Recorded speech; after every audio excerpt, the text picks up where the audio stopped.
오늘 저는 저와 제 딸 이야기를 하려고 합니다. 안녕하세요. 저는 면목동에서 손녀를 키우고 살고 있는 60대 할아버지예요. 곧 있으면 유치원에서 손녀 생일 파티가 있습니다. 갓난쟁이였던 녀석이 벌써 6살이라니 믿어지지가 않네요. 유치원에서 다른 아이들 생일 파티 할 때 생일인 아이 엄마가 친구들에게 답례품을 돌리는 것을 봤죠. 그래서 저도 저희 손녀 생일 때 돌릴 답례품을 준비했습니다. 저희 손녀도 좋아하는 작은 장난감을 사서 무딘 손이지만 포장을 하고 있었어요. 그런데 퇴근하고 온 사위가 저보고 뭘 그런 거 하고 계시냐고 타박했습니다. 왜? 하다 보니 재미있는데. 아버지, 놔두세요. 그런 거 안 해도 돼요. 아니야. 다른 애들 보니 다들 엄마들이 이런 거 예쁘게 포장해서 돌리더라. 우리 지율이 엄마 없는 티 내게 하고 싶지 않다. 제 말에 사위는 말없이 제 옆에 앉아 함께 포장을 하더군요. 저는 요즘 손녀 보는 재미로 삽니다. 함께 놀아주면 맑은 얼굴로 저를 바라보며 웃는데 그 미소 덕분에 하루하루가 살아있는 기분이 들어요. 요새는 좀 컸다고 말도 어찌나 잘하는지 요즘 애들은 확실히 달랐죠. 손녀를 보고 있으면 딸아이 어렸을 때 생각이 자주 납니다. 딸은 어릴 때 엄마를 잃었어요. 아내는 30이라는 젊은 나이에 대장암에 걸려 세상을 떠났죠. 그때 일은 시간이 이렇게 흘렀는데도 떠올리기 힘든 기억입니다. 너무도 갑작스러운 일이었어요. 암이라는 것을 안 지 몇 달 만에 아내 장례를 치르는데 정말 딸이 없었다면 저 자신을 놓아버렸을 겁니다. 아내가 세상을 떠났어도 저는 아이를 키우며 살아내야 했죠. 저는 설렁탕집을 운영했어요. 일은 해야 하는데 아이를 맡길 수 있는 친척은 없었습니다. 그래서 동네 아주머니들의 도움을 많이 받았죠. 정말 저희 골목분들이 다 함께 저희 딸아이를 키웠다고 말해도 될 정도였어요. 하루는 옆집, 하루는 앞집, 또 하루는 옆옆집, 그렇게 돌아가며 저희 아이를 돌봐주셨습니다. 특히 옆집에 사시던 혁이네 아주머니가 정말 많이 돌봐주셨어요. 딸이 유치원에 다니고 학교를 다니면서 엄마 없는 티 안 내게 하려고 많이 노력했습니다. 혁이네 아주머니에게 머리 묶는 법도 배웠죠. 하나로 묶는 법, 양갈래로 묶는 법, 머리 닦는 법. 정말 여자아이들의 머리 묶는 방법은 많기도 많더라고요. 옷도 태가 나는 옷만 골라서 사서 입히고 학용품도 비싸더라도 좋은 것만 골라 사주었죠. 딸에게 쓰는 돈은 아깝지 않았어요. 딸아이가 9살이던 때였죠. 재료가 떨어져 급히 시장을 가다가 딸이 친구들과 있는 것을 보았습니다. 넌 왜 나 너희 집에 초대 안 해? 그래, 넌 우리들 집에 오면서 너희 집에 오라는 소리는 안 하더라? 그게? 나 너희 집 가보고 싶은데 초대하기 싫어? 아니야. 친구들 질문에 딸은 대답을 못하고 한참을 머뭇거렸습니다. 머뭇거리는 사이에도 친구들이 물어댔죠. 딸은 얼굴이 새빨개지더니 갑자기 울기 시작했습니다.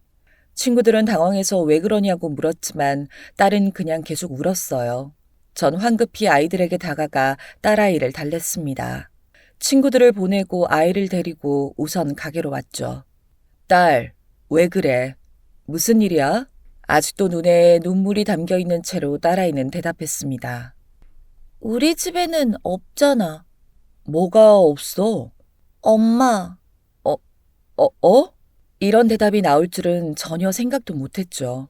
친구 집에는 맛있는 것도 챙겨주고 우리 아이 잘 부탁한다고 친구들에게 말해주는 엄마가 없잖아. 우리 집에는 아무도 없잖아. 심장이 툭 내려앉는 기분이었습니다. 한다고 했는데 역시나 부족했구나.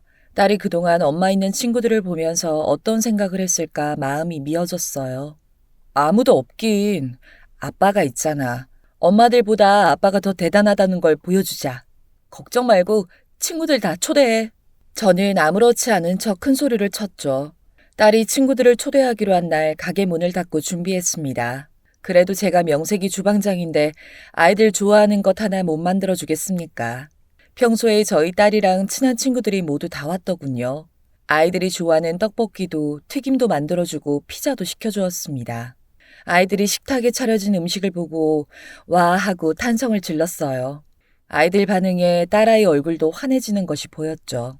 숨바꼭질 술래도 해주고 전기놀이도 가르쳐주고 한참 아이들과 함께 놀았습니다. 저녁에 아이들이 돌아가면서 딸아이에게 말하는 것이 들렸어요. 너희 아빠 최고라고들 했죠. 친구들을 배웅해주고 온 딸아이는 설거지하는 제 등을 와락 끌어안았습니다.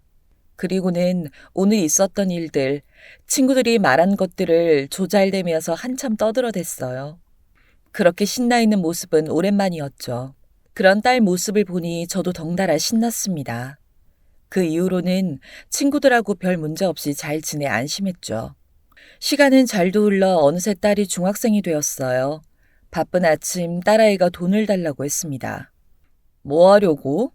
학용품 사려고. 그런 거 미리미리 말하라고 했지. 갑자기 돈 달라고 하면 내가 넙죽 줘야 하냐? 나중에 안 바쁠 때 줄게. 정신없이 바쁜데 돈을 달라고 하니 짜증이 좀 났죠. 제가 뭐라고 하니 딸은 그냥 알았다고만 했어요. 그리고는 다시 돈 달라는 말을 안 해 까먹었습니다. 그런데 다음 날 저녁 딸 뒷모습을 보다가 바지 엉덩이 쪽이 빨갛게 젖어 있는 것을 보았죠. 그때서야 아뿔싸했어요. 딸이 생리를 시작한 것이었습니다. 저에게 차마 말은 못하고 돈을 달라고 한 것이었죠. 그런 줄도 모르고 짜증까지 냈으니 딸아이는 마음이 어땠을까요? 아이는 커가는데 저는 아직 먼 일이라고만 생각하고 아무 준비도 하지 않았죠. 혁이네 아주머니에게 급히 달려가 우리 세영이가 생리를 시작했다고 세영이에게 가달라고 부탁했습니다. 혁이네 아주머니는 바로 준비를 해서 저희 집에 갔어요. 그렇게 또 이웃의 도움으로 한 고비를 넘겼습니다. 엄마가 있었다면 함께 고민할 일들을 우리 딸은 앞으로도 저에게 말하지 못하고 혼자 끙끙거리겠죠. 생각만으로도 딸아이가 안쓰러웠어요. 그 이후에 아이가 점점 달라졌습니다. 학교에서 돌아오면 조잘거리며 있었던 일을 떠들던 아이가 말이 없어졌죠. 아빠 설렁탕이 최고라며 두 그릇은 먹었는데 설렁탕 냄새도 맡기 싫다고 짜증을 내고는 했습니다. 우리 딸이 사춘기가 제대로 오나 그냥 그렇게 생각했어요. 그런데 어느 날 담임 선생님에게 학교로 와달라는 전화를 받았습니다. 아버님, 요즘 세영이 집에서는 어떤가요? 평소랑 비슷한데 무슨 일이 있나요? 아버님, 세영이가 요새 수업도 종종 빠지고 성적도 나빠진 거 알고 계신가요? 수업을 빠진다고요? 네, 수업 시간에 안 들어온 적이 몇 번 있어요. 아무래도 요즘 몰려다니는 애들이랑 땡땡이를 치는 것 같은데 몰려다니는 애들이 좀 세영이와 달라요. 행동거지가 올바르지 않은 아이들입니다. 그래서 걱정이 많이 돼요. 안 그러던 애가 갑자기 그러니까. 근래에 무슨 일이 있지는 않았나요? 아이가 월경을 시작했어요. 그래서 사춘기도 시작되었나 보다 생각했죠. 그럴 수도 있기는 한데요. 그래도 사춘기라고 해서 다 그런 건 아니니까요. 다른 일이 있을 수도 있으니 저도 아버님도 좀 더 세영이 살펴봐야 할 것 같아요. 성적은 둘째치고 질 안 좋은 아이들과 다닌다니 정말 깜짝 놀랐죠. 여태까지는 한 번도 저희 딸이 문제를 일으킬까봐 걱정해 본 적도 없었습니다. 항상 반장을 도맡아 하는 모범적이고 친구들과 사이가 좋은 아이였어요. 그래서 더 선생님의 말씀이 충격으로 다가왔죠. 장사한다고 너무 딸과 시간을 못 보낸 건 아닌가 자책했습니다. 아이가 알아서 잘한다고 그동안 너무 믿고 신경 안 쓴 것이 문제였죠. 그렇다고 당장 어떻게 해야 할지도 모른 채 시간이 흘렀습니다. 선생님에게 이야기를 듣기 전부터 종종 일 끝나고 집에 들어가면 집안이 엉망인 경우가 있었어요. 그때는 친구들과 놀고 안 치웠구나. 그래도 친구들이 자주 놀러 오네 생각했었죠. 그런데 점점 더 집이 엉망인 날이 많아졌어요. 그렇다고 딸을 붙잡고 혼낼 수는 없었죠. 더 엇나갈까봐 무서웠던 것 같습니다. 친구들하고 사이는 좋냐, 잘 노는 건 좋은데 집은 치우면서 놀자, 좋게 이야기하며 용돈도 더 주었어요. 딸은 제 말에 별 반응이 없었죠. 그러던 어느 날 일 마치고 집에 가는 길이었습니다. 횡단보도에 서 있는데 시끄러운 오토바이 소리들이 들렸어요. 남학생들이 뒤에 여학생들을 태우고 요란하게 달리고 있었죠. 신호가 초록불로 바뀌면서 횡단보도를 건너는데 제 왼쪽에서 달려오던 오토바이들이 멈추질 않았습니다. 굉음을 내며 오토바이들이 제 앞으로 다가왔어요. 저는 깜짝 놀라 뒤로 벌러덩 넘어졌죠. 한 오토바이가 저를 비켜가지 못하고 제 바로 앞에 끼익 소리를 내며 옆으로 넘어졌습니다. 저는 일어나 오토바이에서 떨어진 남학생과 여학생에게 다가갔어요. 학생들, 괜찮아? 아이씨, 아저씨! 아저씨 뭔데 길 막고 난리야. 다리 아파. 어떡해. 내 무릎팍 나갔잖아. 아저씨, 보여? 내 피? 아이씨, 짜증나. 아이고, 학생, 많이 다친 거 아니야? 얼른 병원부터 가보자. 됐고, 내 오토바이 망가졌으면 어쩔 거야? 어쩔 거냐고! 저에게 두 학생이 윽박 지르고 있는데 지나쳐 갔던 오토바이 무리들이 다시 왔습니다. 꼰대! 꼰대 때문에 이 뭐야? 아저씨! 밤이 늦었으면 집에 콕 처박혀 있어야지. 왜 싸돌아다녀? 저를 둘러싸고 오토바이 무리들이 한마디씩 했어요. 학생들, 횡단보도가 초록불인데 멈추지 않고 달린 건 학생들이야. 말 좀 조심해서 해. 그리고 학생들은 병원에 꼭 좀 가봐. 어? 그래도 이거 사고인데 경찰에 연락 좀 해봐야겠다. 제 말을 듣는 척도 안 하던 무리들이 경찰 이야기가 나와서인지 서로 눈짓을 했죠. 쓰러진 오토바이를 일으켜 세우고 자리를 하나둘씩 피하기 시작했습니다. 그 무리들 사이로 제가 잘못 봤는지 저희 딸 같은 여학생이 보였어요. 오토바이 뒤에 앉아있던 그 여학생은 제가 유심히 쳐다보니 고개를 휙 돌리고 앞에 앉은 남학생에게 뭐라고 하더니 바로 출발해버렸죠. 세영일지도 모른다는 생각에 저는 정신없이 오토바이 무리를 따라서 달렸습니다. 오토바이 무리들은 제가 경찰에 신고하려고 쫓아온다고 생각했는지 욕을 하면서 꺼지라고 했죠. 그리고 금방 눈앞에서 사라졌어요. 포기하지 않고 근방을 계속 헤매고 다녔습니다. 오토바이 소리를 쫓아가다 보니 작은 다리 아래 공터에 아까 보았던 무리들이 모여 있었어요. 제가 다가가자 학생들이 시비를 걸기 시작했죠. 저는 그러거나 말거나 무리들 사이로 딸을 찾아다녔습니다. 아까 그 여학생이 탔던 오토바이가 눈에 띄어 가까이 가니 그 옆에 딸이 서서 절 쳐다보고 있었어요. 세영아! 무심한 표정으로 딸아이는 그저 절 쳐다만 보고 있었습니다. 뭐야, 이세영? 너네 집 꼰대냐? 딸은 아무 대꾸도 없이 그냥 자리를 떠났어요. 무기력해진 마음으로 저는 그저 터덜터덜 집으로 돌아왔죠. 딸이 먼저 들어와 자기 방에 있더군요. 방문 앞에서 어떻게 해야 할지 한참 생각만 하다가 결국 문도 두드려보지 못했습니다. 딸과 저의 거리가 너무도 멀어져 있었죠. 그런 일이 있고 얼마 뒤 친구가 쓰러져 갑자기 세상을 떠났어요. 장례식장을 지킬 사람이 많지 않아 제가 하루라도 있어야겠다 했죠. 딸에게 혁이네 아주머니네 가 있으라고 했더니 자기 어린애 아니라고 하루 정도는 혼자 있을 수 있다고 했어요. 불안했지만 그래도 딸을 믿고 장례식장에 왔습니다. 늦은 밤이 되자 점점 더 마음이 불안했죠. 그래서 딸아이가 괜찮은지 집에 다녀와야겠다 생각했어요. 집 앞에 도착한 시간이 12시가 다 된 시간이었는데 이상하게도 집에 불이 다 켜져 있었습니다. 현관문을 열고 들어서는데 현관이 낯선 신발들로 가득 차 있었죠. 거실에는 정말 가관인 장면이 벌어져 있었어요.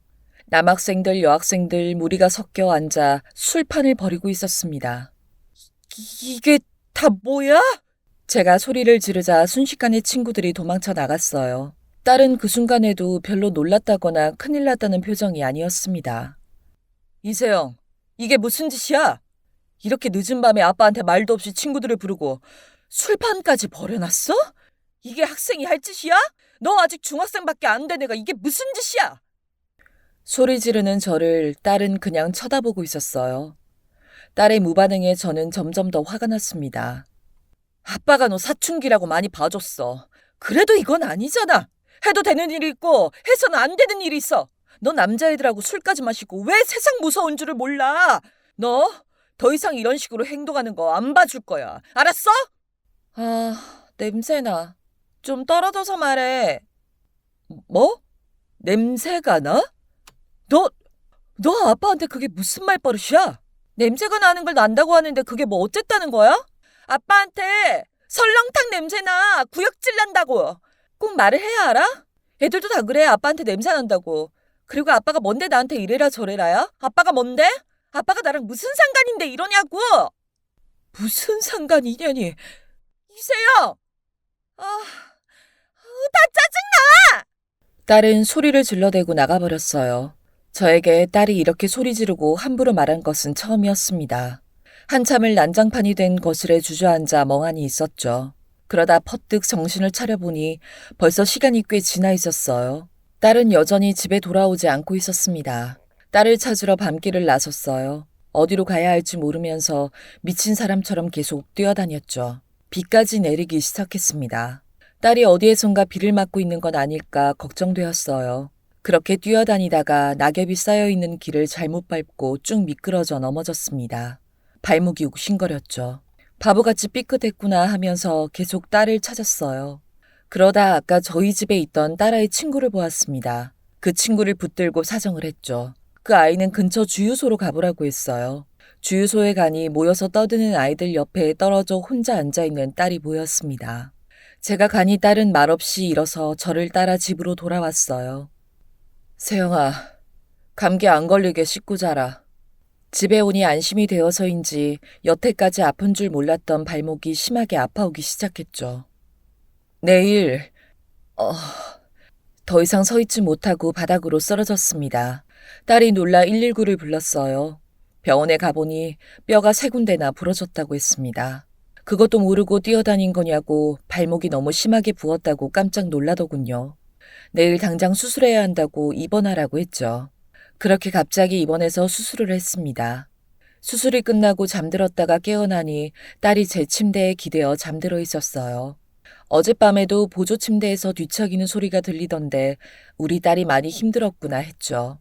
잠든 모습을 보니 저를 노려보며 소리 지르던 딸의 모습은 온데간데 없고 그저 어린아이로만 보였어요. 잠든 딸 머리칼을 쓰다듬어 주었습니다. 우리 딸, 우리 예쁜 딸. 요즘 저를 많이 힘들게 하기는 했지만 세상에서 가장 귀하고 예쁜 제 딸이었어요. 딸 머리칼을 쓰다듬으며 딸이 아기 때부터의 일들을 떠올렸습니다. 제 손길과 목소리에 딸이 잠에서 깨어났어요. 세영아, 아빠가 미안해. 뭐야, 뜬금없이. 전신마취도 아니었는데 뭐 마취가 덜 풀렸어? 아빠가 너한테 못해준 게 너무 많아. 아빠가 부족해서 네가 힘든 것도 알고. 이런 아빠여서 아빠가 정말 미안해. 말하면서 혼자 감정이 격해져 눈물이 나왔습니다. 딸은 그런 저를 놀란 눈으로 쳐다보았죠. 왜 이래? 미안해. 아빠가 눈물이 안 멈추네? 아빠가 앞으로 더 잘할게. 내 딸, 아빠가 너 정말 사랑하는 거 알지? 놀란 토끼 눈이던 딸은 점점 눈이 처지더니 함께 울기 시작했습니다. 갑자기 쌍으로 울어대는 저희 부녀를 옆 침대 환자들이 놀라서 쳐다보았죠. 저희 부녀는 그동안 눌러왔던 감정을 그날 그렇게 풀었어요. 수술 경과도 좋아 금방 퇴원하고 집으로 돌아왔습니다. 아직 한참 목발을 짚고 다녀야 해서 한동안 가게 문을 닫고 집에 있어야 했죠. 딸은 학교 가야 하는 아침에 뭘 하는지 부담스럽게 왔다 갔다 했습니다. 세영아, 학교 갈 준비 안 하고 뭐 하냐? 응, 다 됐어. 딸이 방으로 쟁반을 들고 왔어요. 쟁반에는 제 아침이 있었죠. 이거 하느라고 그렇게 바빴던 거야? 응. 점심은 냉장고에 넣어놨으니까 힘들어도 나와서 꺼내 먹고, 그리고 여기 물주전자 놔뒀으니까 물 마셔. 나 학교 간다? 너는 밥 안 먹어? 늦었어. 아침을 먹는데 이거 차리느라 정작 자기는 밥도 못 먹고 나간 딸 생각이 나 자꾸 목이 메었어요. 낮에 한숨 자고 일어났더니 딸이 돌아와 있었죠. 부엌에서 뭘 또 하는 모양이었습니다. 그냥 놔두라고 시켜 먹자고 하는데도 대꾸도 하지 않고 요리에 열중하더군요. 좀 있으니 익숙한 냄새가 났습니다. 목발을 짚고 식탁에 앉으니 딸이 설렁탕을 한 사발 제 앞에 떠 놔주었어요. 이걸 어떻게 끓였어? 설렁탕집 딸이 이 정도도 못할까? 제가 한 입 떠 넣으니 딸이 제 얼굴만 빤히 쳐다보고 있었죠. 맛있다. 맛있어. 세상에서 최고로 맛있어. 내가 끓인 것보다 낫다. 딸은 고개를 숙이고 자기도 밥을 먹기 시작했습니다. 숙인 얼굴에 미소가 번져 있는 것을 놓치지 않고 보았어요. 뼈 붙으려면 이런 거 많이 먹어야 되는데. 주책 없이 자꾸 눈물이 나려고 했습니다. 아직 갱년기까지는 안 된 것 같은데 자꾸 그랬어요. 제 앞에서 입을 닫아버렸던 딸은 이제 툭툭거리는 말이라도 한마디씩 했죠. 학교도 빠지지 않고 나가기 시작했고 선생님이 전해주기로 질 나빠 보이는 친구들과도 더 이상 다니지 않는다고 했습니다. 예전으로 돌아가는 딸을 보며 정말 한숨 내려놓았어요. 언제 그렇게 호된 사춘기를 보냈나 싶게 시간은 잘도 흘렀죠. 어느새 대학교도 졸업했고 직장인이 되었답니다. 어느 날 아침 딸이 폭탄 선언을 했어요. 아빠, 내일 저녁에 장사 좀 일찍 접고 들어와. 왜? 무슨 일 있어? 응, 내일 사람 좀 데려오려고. 사람? 누구? 결혼하고 싶은 사람? 남자친구가 있는 모양이구나 하기는 했는데 결혼하고 싶은 사람이라니. 생각해보니 이제 딸이 그럴 나이가 되기는 했죠. 그래도 아빠 마음으로는 아직 어린아이 같은데 딸 입에서 결혼 소리가 나오니 좀 충격이었습니다. 다음날 딸이 데려온 남자는 한눈에 보아도 선량해 보였어요. 한마디 한마디 고심해서 하는 모습도 긴장해서 실수하는 모습도 다 좋아 보였죠. 제 아내와 결혼할 때 생각도 났습니다. 딸이 좋은 사람 만나서 다행이다 싶었어요. 둘이 안지는 오래되었다고 했죠. 대학 때부터 알던 선후배였는데 어떻게 같은 회사를 다니게 되었다고, 그러다가 서로 좋아하게 되었다고 했습니다. 인연이네. 둘이 잘 어울려. 제 말에 딸도 사윗감도 얼굴이 환해졌죠. 바로 상견례 날짜를 정해서 양가 가족들을 만났습니다. 그쪽은 아버지, 어머니, 형제들까지 식구가 많은데 저희는 저와 딸 둘뿐이어서 마음이 좀 그랬어요. 저도 이런데 딸은 얼마나 그럴까 싶었죠. 결혼할 때 준비할 것이 많더군요. 안사돈이 이것저것 저에게 의견을 물어보는데 막막했습니다. 제대로 된 대답 하나 못 내놓는 저를 안사돈이 답답해하는 티가 났죠. 어떻게 해야 할지 몰라 하는 저를 보고 딸이 거들었어요. 좀 급하게 결혼이 결정되어서 제가 아버지랑 상의를 못했어요. 하나씩 정해서 어머님께 말씀드릴게요. 딸이 예쁘게 말해주어서 정말 미안하고 고마웠습니다. 든든한 아버지가 되어주기는커녕 딸이 오히려 나를 챙겨주는구나 했죠. 집에 돌아가는 길에도 딸은 저를 안심시켜주려고 했어요. 아빠, 내가 다 알아서 할게. 요새는 결혼 다 자식들이 알아서 해. 특별히 우리 집안에서 챙겨야 하는 예단 같은 거 없지. 응, 그런 거 없어. 그럼 내가 보통은 어떻게 하는지 알아봐서 그렇게 준비할게. 내가 염치가 없다. 미안하다, 세영아. 너무 준비 없이 자리에 나갔어. 아이, 그러지 마. 우리 결혼 처음이잖아. 저쪽 집은 시누이 결혼시키면서 해봐서 아는 거지 뭐. 딸은 정말 다 알아서 척척 결혼 준비를 해나갔습니다. 신혼집은 저희 집에서 가까운 곳으로 정했다고 했어요. 아빠 혼자 있는 것이 영 못 믿어서 그렇게 결정한 거겠죠. 딸은 어른이 되어가고 저는 딸의 짐이 되는 것 같아 미안한 마음이 커졌습니다. 한편으로는 내가 딸을 잘 키웠구나 싶은 마음도 들었어요. 모든 것이 잘 진행되고 있었죠. 더 이상 바랄 것이 없다고 생각하는 날들이었습니다. 그날도 그런 날들 중 하나였어요. 회사에서 딸이 건강검진을 하는데 하는 김에 할 수 있는 건 다 해보라고 했었죠. 조직검사를 해야 한다는 연락을 받았었는데 내원하라고 또 연락이 왔다고 했습니다. 딸과 함께 가서 의사에게 이야기를 듣는데 첫 말만 듣고 나머지 말은 들리지가 않았어요. 딸이 대장암이라고 했습니다. 정신을 차리고 보니 딸이 의사와 이것저것 의논하고 있더군요. 암에 걸린 건 딸인데 딸보다 정신을 못 차리다니. 여기에서도 도움이 못 되어주는구나 싶어 그때부터라도 정신 차리고 함께 이야기를 들었죠. 아내도 대장암으로 떠나보냈는데 왜 딸에게 자주 검사하라고 좀 더 조심하라고 살펴주지 못했을까요? 그래도 의사는 이기이고 수술도 가능하니 희망을 가지고 치료해보자고 했습니다. 이 소식은 예비 사위에게도 사돈집에도 청천벽력이었죠. 사돈집에서 연락이 왔어요. 걱정하는 말이 오갔지만 어떤 말이 나올지 알고 있었습니다. 이런 때에 이런 말씀 정말 송구스럽습니다만 아이들 결혼은 없었던 것으로 했으면 합니다. 정말 죄송합니다. 아닙니다. 충분히 이해 갑니다. 그렇게 하도록 하죠. 전화로는 아무렇지 않게 말했지만 전화를 끊고 나니 다리가 후들후들 거렸죠. 주저앉아 저도 모르게 엉엉 울어버렸습니다. 딸에게 뭐라고 이야기할지 자신이 없었어요. 그런데 그날 저녁에 예비 사위가 집으로 찾아왔습니다. 이야기 들었네. 나도 그렇게 생각하고 있었어. 찾아오지 않아도 됐는데 뭘 또 왔나? 아버님, 저 세영이랑 결혼할 겁니다. 아니야. 그렇게 이야기 안 해도 돼. 아니에요. 그냥 드리는 말씀 아닙니다. 저 세영이 많이 사랑해요. 건강할 때나 아플 때나 언제나 사랑하겠다고 혼인 서약에 나오는 말들 다 지키겠다고 청혼하기 전부터 마음 먹었습니다. 지금 세영이 아프다고 해서 달라질 것 없어요. 결혼식 이제 한 달도 안 남았어요. 저 세영이 옆에 있게 해주세요. 자네 마음 내가 왜 모르겠어. 하지만 사랑하는 사람이 아픈 걸 옆에서 지켜보는 건 보통 일이 아니야. 누구보다 내가 잘 아는데 어떻게 그걸 자네에게 하라고 할 수 있겠나. 아버님은 후회하시나요? 아픈 어머님 곁에 계셨던 것을요? 그건 아니지만 아버님, 그때 곁에 안 계셨다면 후회하지 않으셨을까요? 제가 평생 후회할 일을 하게 하지 말아주세요. 세영이 저한테 보내주세요. 저희 부모님께도 다시 말씀드릴 겁니다. 예정대로 결혼식 치를 수 있게 도와주세요.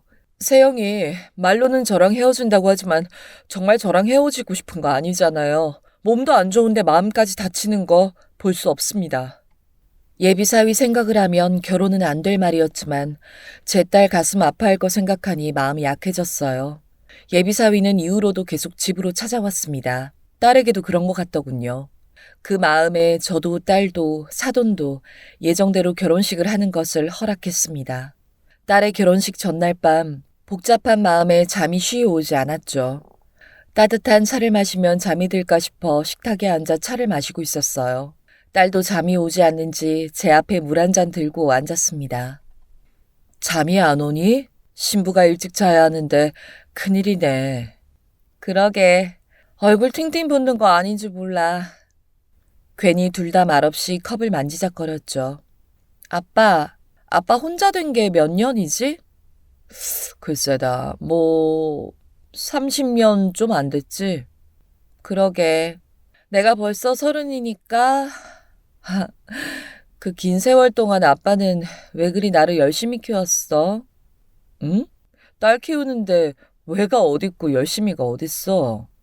나 다 알아. 나 아빠 딸 아닌 거. 말을 잘못 들은 줄 알았습니다. 남자 혼자 여자애 키우는 게 보통 일이었겠어? 나 문제도 많이 일으켰잖아. 그렇지 않아도 아빠 울보인데 자꾸 아빠 울리기나 하고. 이런 딸 뭐가 좋다고 계속 키웠어. 너 언제부터 알았어? 중학생 때. 그때 알았어. 혁이네 아주머니가 내가 아는 줄 알고 아무렇지 않게 이야기하시더라고. 니네 아빠 대단하다고. 지새끼도 아닌데 생리대까지 사다 바친다고. 그때 알았지. 엄마가 나를 낳은 건 사진만 봐도 알겠으니까. 엄마랑 나랑 너무 닮았잖아. 나한테는 아빠가 혼자 애 키우던 우리 엄마한테 코 끼워서 결혼했다가 얼결에 덤터기 쓰고 나 키우는구나 했지. 그게 무슨 소리야. 덤터기라니. 아, 지금 말고 그때 그렇게 생각했다고. 그때 원래 아무 일 없어도 방황하는 중학생이었잖아. 뭐 핑계가 좋았지. 아빠 같은 아빠가 어디 있다고 괜히 화가 나서 성질 부리고 못된 짓 하고. 그렇게 행동해도 아빠가 날 붙잡아 주는지 그게 궁금했던 것 같아. 난 그것도 모르고 네가 왜 그러나 그때 얼마나 걱정했는지 아니? 차라리 그때 말해주지. 너 혼자 그렇게 힘든 줄 몰랐다. 이것 봐. 지금 또 눈물 나오려고 그러지? 이런 올보 아빠한테 무슨 말을 해? 세영아, 난 너희 엄마와 결혼해야겠다고 마음 먹은 순간부터 너는 내 자식이라고 생각했어. 너와 너희 엄마, 나 이렇게 셋이 한 가족 되는 게 내게는 너무도 큰 기쁨이었다. 너희 엄마만으로도 충분히 행복했는데 천사 같은 너까지 내 딸이 된다니 네가 믿지 못해도 상관없어. 나는 정말 그랬어. 한 번도 네가 내 딸 아니라는 생각해 본 적 없다. 아빠는 정말 이런 소리 잘해. 진짜. 너 내 딸 맞잖아. 울보 아빠 딸 울보 세영이. 울보 또 운다 울어. 딸이 자꾸 눈물을 흘려 신부가 이렇게 울면 안 된다고 달랬습니다. 딸은 그 소리를 듣고 아차 싶었는지 눈물을 꼭 참아냈죠. 세영아, 행복 별거 아니더라. 대단한 게 있어야 행복한 게 아니더라고. 네 엄마가 아파서 힘들 때에도 나도 네 엄마도 순간순간 행복할 때가 있더라. 너랑 김서방도 작은 것에 감사할 줄 알면서 행복하게 지낼 거라고 나는 믿는다. 잘 살아야 한다. 알았어, 아빠. 걱정 마. 감사하며 행복하게 즐겁게 잘 살게. 나 이렇게 키워준 아빠 위해서라도 씩씩하게 살게. 나 건강해질 거고 행복해질 거야. 그럼. 눈물이 많은 결혼식이었어요. 그래도 딸도 사위도 씩씩하게 결혼식을 치렀습니다. 곧 수술을 받아야 해서 신혼여행도 못 갔지만 그래도 뭐가 좋은지 둘 다 방실방실 웃었죠. 안사도는 눈물을 흘리다가 둘이 웃는 것을 보고 어이가 없어 함께 웃음을 터뜨렸습니다. 앞으로도 계속 그렇게 웃으면서 살라고 하면서요. 둘은 신접살림을 거의 병원에 차렸습니다. 좀 쉬라고 대신 딸아이 옆에 있겠다고 해도 사위는 딸 옆에 딱 붙어서 떨어지질 않았죠. 드디어 딸이 수술받는 날이 되었어요. 사랑하는 사람이 수술을 받는 것만큼 시간이 길게 느껴지는 일은 없는 것 같습니다. 딸아이 수술하는 동안 그동안 힘들어서 생각하지 않으려 했던 아내 일이 떠올랐어요. 저도 모르게 자꾸 아내와 딸을 비교하고 있었죠. 암의 상태도 다르고 모든 게 다른데도 걱정이 떨쳐지질 않았습니다. 제가 너무 불안해하자 사위는 자기도 힘들 텐데 저를 안심시켜 주려고 애를 썼죠. 드디어 긴 수술이 끝나고 담당 의사 선생님이 나왔어요. 수술 잘 끝났습니다. 전이도 없고 상태가 나쁘지 않았습니다. 이세영 환자 젊으니 회복도 잘 할 겁니다. 의사 선생님 말씀에 감사하다고 몇 번을 말했는지 모릅니다. 좋은 이야기를 해주셨지만 딸아이 얼굴을 봐야 안심이 될 것 같았죠. 딸은 얼굴이 많이 헥스케지긴 했지만 점점 회복되는 것이 보였어요. 그렇게 무사히 수술이 마무리되고 딸은 퇴원을 했습니다. 그리고 항암 치료가 남아 있었죠. 아내가 그렇게 힘들어했던 항암 치료를 이제는 딸이 하는 것을 보려니 정말 고역이었어요. 제 마음이 어떨지 생각해서 사위도 딸도 치료할 때 오지 말라고 했지만 안 갈 수가 없었습니다. 사위는 제가 해본 경험이 있어 많은 도움이 된다고 고마워했죠. 여유어가는 딸 모습에 마음이 미어졌지만 그래도 효과를 보고 있다는 의사 선생님 말씀에 모두 힘을 냈어요. 그렇게 몇 달이 지났고 드디어 치료가 끝났습니다. 그동안 정말 고생하셨습니다. 이제 다 끝났어요. 그렇다고 마음 놓으시면 안 됩니다. 예약 날짜에 꼭 오셔서 검사하셔야 하는 거 아시죠? 네, 그럼요. 그런데 선생님, 우리 세영이 완치인 거죠? 네, 아버님. 맞아요. 이세영 환자분 완치되셨습니다. 의사 선생님 입에서 직접 듣는 완치라는 말에 저희 셋은 서로 부둥켜 안았어요. 환자분도 남편분도 아버님도 정말 고생하셨어요. 그동안 환자분 관리해 주셔서 이렇게 좋은 결과가 있었던 거예요. 앞으로는 환자분 혼자서도 몸 관리하실 수 있죠. 절대 무리하시지 마시고 건강한 생활 유지하시고요. 네, 꼭 그럴게요. 네, 꼭 그렇게 하도록 하겠습니다. 그날 저희는 집에 돌아와서 조촐하게 축하 파티를 열었습니다. 작은 케이크를 사서 초를 붙이고 소원을 빌었어요. 물론 모두의 소원은 딸의 건강이었겠죠. 그때부터 딸과 사위의 신혼생활이 진짜 시작되었습니다. 사위가 딸에게 하는 행동을 보다가 제가 농담으로 자꾸 그랬죠. 에이, 눈꽃이어서 못 보겠어. 김서방, 사돈 어른들 앞에서도 이래? 아들 뺏겼다고 난리 나시겠어. 적당히 좀 해. 사위가 딸이 조금이라도 무리하는 것 같으면 쫓아다니면서 난리를 쳤거든요. 유난이다 싶으면서도 그 모습이 참 고맙고 예뻤습니다. 우리 딸이 정말 자기를 사랑해주는 좋은 사람과 결혼했구나. 볼 때마다 마음이 놓이고 흐뭇했죠. 사위가 그렇게 살뜰히 챙겨서인지 딸은 몇 년 사이에 많이 건강해졌어요. 그러던 어느 날 딸이 저에게 할 말이 있다고 가게로 찾아왔습니다. 표정을 보니 나쁜 일은 아닌 것 같은데도 괜히 무슨 일인가 싶어 긴장되었죠. 아빠, 나 임신했어. 어? 축복해 줄 거지? 어, 그래. 그럼 축복해야지. 네가 아이를 가졌다는데 그런데 세영아, 나는 걱정이 된다. 걱정 안 해도 돼. 나 이제 완전 건강하잖아. 나는, 나는 그래도 걱정이다. 나는 내 딸이 더 소중해. 조심스러운 이야기였지만 혹시나 딸이 잘못될까 조바심이 나서 말했습니다. 아이, 안 낳으면 안 되겠니? 솔직히 아빠 무섭다. 아빠 마음 알아. 내 걱정해주는 거 정말 고맙고.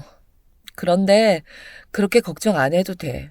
그렇지 않아도 의사 선생님한테 다 물어봤어. 산부인과 의사 선생님한테도 나 수술해준 의사 선생님한테도 말이야. 지금 내 몸 상태로는 충분히 아이 낳을 수 있대. 암에 걸렸는데도 아이 건강하게 낳은 임산부들도 있대. 그런데 나 지금 완치 상태잖아. 그런 건 장담할 수가 없는 거야. 건강한 사람도 어찌 될지 모르는 게 출산이다. 나는 네가 아이를 그렇게 좋아하는 것도 아닌데 꼭 낳아야 하는지 모르겠다. 김서방이 좋아해. 애들만 보면 얼굴이 얼마나 환해지는지 몰라. 혹시나 나 부담될까봐 애들 좋아하는 티도 잘 못 내. 아빠 말처럼 내가 아이를 그렇게 좋아하진 않지. 근데 있잖아. 우리 아이는 달라. 김서방 아이 낳고 싶어. 내가 사랑하는 그 사람이랑 나랑 닮은 아이 낳고 싶어. 평소에는 고집 잘 안 부리지만 한번 부리면 안 굽히는 것이 딱 사위하고 똑같았어요. 그래, 니네 부부 잘났다 하고 또 결국 졌습니다. 두 병원을 오며 가며 잘 체크한 덕분인지 딸은 별 문제 없이 아이를 잘 낳았죠. 딸이었어요. 저는 딸아이의 갓난 시절은 보지 못했지만 분명 이랬을 거라고 생각했습니다. 정말 딸과 많이 닮았더라고요. 제가 손녀를 뚫어지게 쳐다보고 있었더니 딸이 한마디 했습니다. 뭐야, 결국엔 손녀 바보가 될 운명이었어. 이러면서 반대는 왜 했대? 아빠가 제일 좋아하는구만. 저는 애 듣는 데에서 그런 말 하지 말라고 하며 쑥스러워 그냥 웃었죠. 회복이 좀 더디기는 했지만 그래도 천천히 다 회복한 딸은 자기 딸을 잘 키웠습니다. 손녀 생겼다고 저만큼 좋아하던 사돈 내외분들도 딸아이 부부를 많이 도와주셨죠. 완치되고 시간이 흘렀지만 여전히 제 눈에는 걱정되기만 했는데 딸이 생각보다 엄마 노릇을 잘하더군요. 엄마 됐다고 아기를 척척 잘 돌보는데 참 대견스러웠습니다. 어느새 갓난쟁이였던 손녀가 어린이집에 다니는 나이가 되었어요. 딸은 그때까지도 집에서 아이를 돌보았습니다. 결혼 전 아파서 회사를 그만둔 이후로 계속 일을 쉬었죠. 하루는 딸이 일이 있다고 손녀를 어린이집에서 데려와 달라고 부탁하더군요. 아이 키우면서 처음 하는 부탁이었습니다. 가게 문을 잠시 닫고 손녀를 데리고 딸 집으로 갔죠. 곧 딸이 상기된 얼굴로 집에 돌아왔어요. 손에는 서류 봉투들이 들려 있었죠. 이게 다 뭐냐? 너 무슨 일 있어? 무슨 일 있는 건 아니고, 아빠, 나 경단녀 취업 관련 강의 듣고 왔어. 경단녀? 그게 뭐냐? 경력 단절 여성. 그걸 줄여서 그렇게 말해. 나같이 중간에 경력이 끊긴 사람들을 위한 강의였어. 그거 들으니까 갑자기 막 힘이 솟더라고. 생각보다 재취업 관련 프로그램도 많고 공부할 수 있는 것들도 많더라. 이게 다 그 자료인데 다 훑어보고 할 수 있는 것부터 해보려고. 그래? 우리 딸 갑자기 의욕이 넘치네. 응, 나 일하고 싶어. 아니, 우선은 공부부터. 딸은 항상 공부 욕심이 많은 아이였습니다. 그래서 더 공부를 시키지 못한 것이 계속 마음에 남았었죠. 저희 설렁탕 집에 자주 오시는 딸의 학교 교수님이 계셨는데 그분이 꼭 세영이는 공부를 더 했으면 좋겠다고 하셨어요. 그 말씀에 대학원 가는 건 어떤지 물었지만 딸은 완강했습니다. 처음에 저는 딸이 공부하기 싫어서 그런 줄 알았죠. 그런데 아니었어요. 저희 가게 동네가 딸의 학교에서 가까워 오며 가며 딸이나 딸 친구들, 교수님들과 마주치기도 했었습니다. 가게 휴식 시간에 저와 친한 집 식당에 일이 있어 갔었어요. 그 집 사장들과 대화를 나누는데 손님 셋이 들어왔죠. 그 집은 따로 휴식 시간이 없었거든요. 보니 그중 둘은 제가 아는 얼굴이었습니다. 딸이 저희 가게에도 데려왔던 친구들이었죠. 우리 학교 대학원 발표 언제 나지? 다음 주? 아, 너랑 나랑 다 우리 학교 되면 정말 좋겠다. 근데 난 네가 대학원 갈 거라고 상상도 못했다? 가면 세영이가 갈 줄 알았지. 세영이 이야기가 나오기에 저는 딸 친구들에게 인사를 하려다 말고 이야기를 들었습니다. 그건 그렇지. 세영이는 대학원 가면 진짜 잘할 스타일인데. 걔 왜 대학원 안 간대? 왜긴 왜겠어. 돈 때문이지. 걔도 엄청 대학원 가고 싶어 했어. 근데 돈이 한두 푼이냐? 대학원 가면 걔 성격이 석사만 하고 뭐 끝내지 않을 텐데. 저번에 이야기한 적 있는데 세영이도 많이 속상해하더라. 아이, 진짜 아쉽다. 걔 아버지 힘들까 봐 그러는 거지. 세영이 걔 보면 아버지 엄청 위하더라. 딸 친구들은 다른 이야기를 하기 시작했지만 저는 그 친구들의 이야기가 머릿속에서 계속 맴돌았죠. 그 이야기를 듣고도 딸에게 별다른 내색을 하지 못했습니다. 딸이 기특하고 고마우면서도 그 마음이 너무도 제 가슴을 아프게 했어요. 저희 가게가 장사가 잘 되는 편이긴 했지만 박사 과정까지 계속 뒷바라지할 수 있는 정도는 아니었죠. 그걸 딸도 저도 너무 잘 알고 있었습니다. 실은 공부하고 싶었던 딸의 속마음이 제 마음에 내내 남아 있었어요.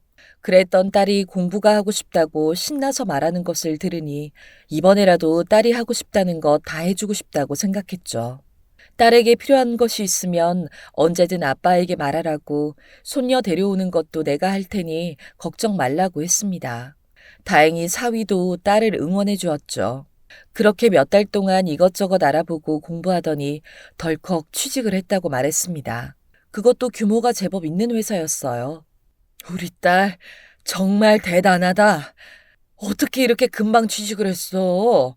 그 뭐냐, 경단녀. 그래, 그 경단녀들은 취직하기 힘들다던데? 이게 다 아빠 덕분이지. 조금만 기다려. 내가 돈 많이 벌어서 아빠 호강시켜드릴게. 호강은 됐고 너 무리나 하지 마. 딸은 제가 또 잔소리한다고 눈살을 찌푸렸죠. 딸이 회사를 1년 정도 다녔을 때였습니다. 주말 저녁에 사위와 딸, 손녀와 함께 모여 밥을 먹었어요. 일주일 동안 어떻게 지냈나 대화 나누는데 딸이 회사 일을 이야기하면서 조금 투덜거렸죠. 내가 공부가 부족해서 아무래도 한계가 있는 것 같아. 이번 승진 시험 문제들 나온 거 봤는데, 나름 찾아서 공부한다고 하는데 그것 가지고는 안 되나 봐. 돈 많이 벌어서 우리 아빠랑 남편 호강시켜줘야 하는데. 아쉽다, 아쉬워. 딸이 웃으면서 말을 맺는데 사위가 정색하고 말했습니다. 공부하고 싶으면 해. 응? 무슨 소리야? 지금 어떻게 공부를 해? 왜 못해? 내가 공부시켜줄게. 너 원래도 공부 더 하고 싶어 했잖아. 진지하게 생각해봐. 지율이 놔두고 무슨 공부야. 지율이 내가 키우면 되지. 무슨 걱정이야. 지율이 걱정 말고 한번 알아봐. 유학 다녀오면 큰 도움 될 거야. 김서방이 그렇게 이야기해주니까 너무 고맙네. 딸, 정말 한번 생각해봐라. 지율이는 내가 키울 테니까 걱정 말고. 아니, 아빠까지 왜 그래? 너 공부 더 못 시켜준 거 내가 두고두고 후회했어. 너희 교수님도 너 공부 더 시키라고 했는데 내가 그걸 못해서. 아무튼 그런 생각 들 때 해봐라. 저와 사위가 진지하게 이야기하자 가볍게 이야기했던 딸의 표정도 바뀌었죠. 그렇게 딸의 뒤늦은 유학 준비가 시작되었어요. 사위는 공부와 몸 관리에만 신경 쓰라고 자기는 여기에서 회사 다니면서 아이 잘 키우겠다고 했습니다. 저는 그런 사위를 돕기 위해 사위 집으로 들어갔죠. 여태까지 가게 주방은 주방 보조도 드리지 않고 저 혼자 다 책임졌었습니다. 하지만 이제 손녀를 돌봐야 하니 이런 식으로는 할 수 없겠더라고요. 주방장을 들여 하나부터 10까지 다 가르쳤습니다. 제가 자리를 비워도 가게가 돌아갈 수 있게 말이죠. 어차피 저도 나이가 나이인지라 혼자 하는 것이 점점 버거워지고 있었어요. 차라리 잘 되었다 싶었습니다. 유학 준비가 모두 끝나고 딸이 떠나는 날이 되었죠. 공항에서 손녀는 엄마와 계속 떨어져 있어야 하는지도 모르고 엄마 비행기 탄다고 기뻐하며 손을 흔들었어요. 그런 지우리 모습에 딸은 웃는 듯 하더니 결국 제 울보 딸답게 눈물을 흘렸죠. 유학 가서는 잘 지내는 것 같았습니다.